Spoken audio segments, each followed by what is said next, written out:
আসসালামু আলাইকুম ওয়া রাহমাতুল্লাহ। ভাই, আপনি কি জানেন কিয়ামতের দিন আল্লাহর আরশের ছায়া কারা পাবে? রাসূল সাল্লাল্লাহু আলাইহি ওয়াসাল্লাম বলছেন ৭ শ্রেণীর মানুষ। তার মধ্যে এক শ্রেণী হলো যারা গোপনে দান করে। আজ আমি আপনাকে এমন এক সাহাবীর ঘটনা শোনাব, যার নাম শুনলে পাথরও গলে যায়। তিনি হলেন উম্মতের প্রথম খলিফা হযরত আবু বকর সিদ্দিক রাদিয়াল্লাহু আনহু। ভাই, দান করতে আমরা সবাই চাই, কিন্তু সমস্যা হলো লোক দেখানো। ফেসবুকে পোস্ট দেই, আমি ১,০০০ টাকা দান করলাম। ভাই, এই দানে আল্লাহ খুশি হন না। রাসূল সাল্লাল্লাহু আলাইহি ওয়াসাল্লাম সহিহ বুখারীর ১,৪২৫ নাম্বার হাদিসে বলেন, ৭ শ্রেণীর মানুষ কিয়ামতের দিন আল্লাহর আরশের ছায়া পাবে, যেদিন আল্লাহর ছায়া ছাড়া আর কোনো ছায়া থাকবে না। তাদের মধ্যে এক শ্রেণী হলো সেই ব্যক্তি যে এমন গোপনে দান করে যে তার ডান হাতে যা দান করে বাম হাতও তা জানতে পারে না। সুবহানাল্লাহ। হযরত আবু বকর সিদ্দিক রাদিয়াল্লাহু আনহু ছিলেন গোপন দানের বাদশা। তার একটা অভ্যাস ছিল, প্রতি রাতে যখন মদিনার সবাই ঘুমায় যেত, তিনি চুপি চুপি করে বের হতেন, কাঁধে একটা থলে নিয়ে। থলের মধ্যে রুটি, খেজুর, টাকা। তিনি কোথায় যেতেন জানেন? মদিনার এক গলির মধ্যে একটা পুরান ঘর। সেই ঘরে থাকত এক অন্ধ বৃদ্ধা মহিলা। তার স্বামী নাই, ছেলে নাই, কেউ খবর নেয় না। আবু বকর রাদিয়াল্লাহু আনহু প্রতি রাতে চুপ করে দরজার কাছে রুটি রেখে টোকা দিয়ে চলে আসতেন।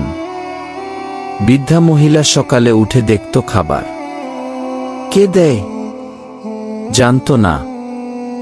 এভাবে মাসের পর মাস চলে গেল।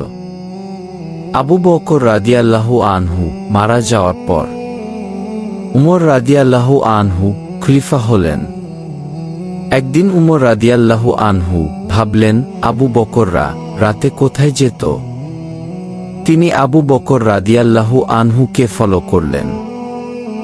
দেখলেন আবু বকর রাদিয়াল্লাহু আনহু সেই অন্ধ বৃদ্ধার ঘরে যাচ্ছেন।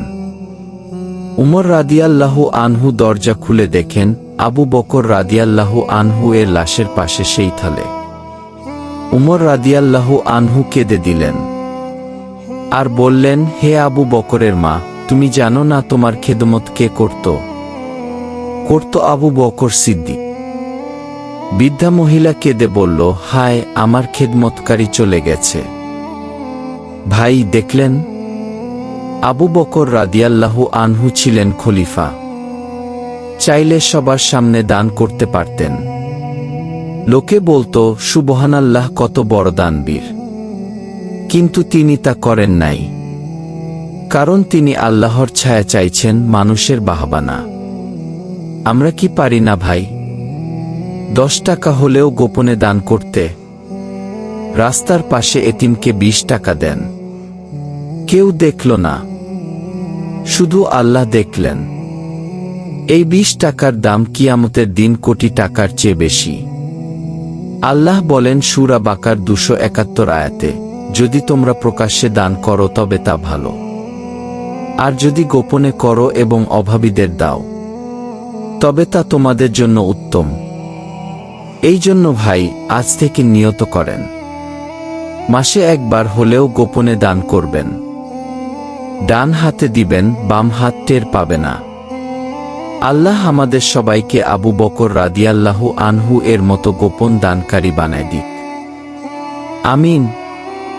ভিডিও ভালো লাগলে একটা লাইক দেন, শেয়ার করে অন্য ভাইকে শোনার সুযোগ দেন। দিনের দাওয়াত চ্যানেলটি সাবস্ক্রাইব করে বেল আইকন টিপে রাখেন। পরের ভিডিওতে উমর রাদিয়াল্লাহু আনহু এর রাতের টহলের ঘটনা নিয়ে আসব ইনশাআল্লাহ।